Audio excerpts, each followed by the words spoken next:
যথেষ্ট আশাবাদী বৰপেটা লোকসভা সমষ্টিৰ পৰা ৰাইজে যি ধৰণে আশীৰ্বাদ দিছে গতিকে ৰাইজৰ আশীৰ্বাদ ৰাইজে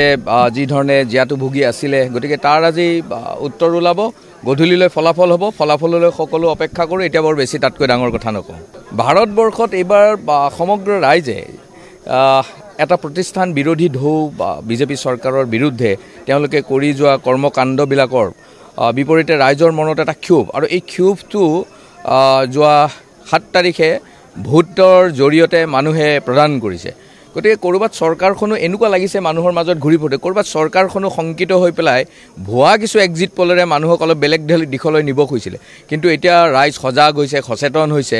কাউৰীয়ে কাণখন লৈ গৈছে বুলি ক'লেই কাউৰীৰ পিছত এতিয়া ৰাইজ নদৌৰে বৰপেটাত ৰাইজে যি ধৰণে আশীৰ্বাদ দিছে মৰম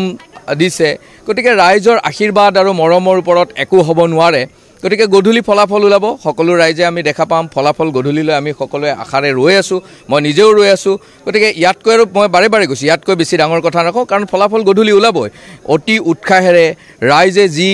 মানে আশীৰ্বাদ দিছে তাৰ ফলাফলটো গধূলি ওলাব ধন্যবাদ সকলোকে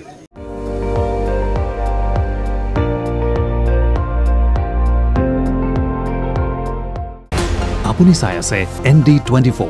সৰ্বশ্ৰেষ্ঠ নহয় সৰ্বোত্তমৰ দৌৰ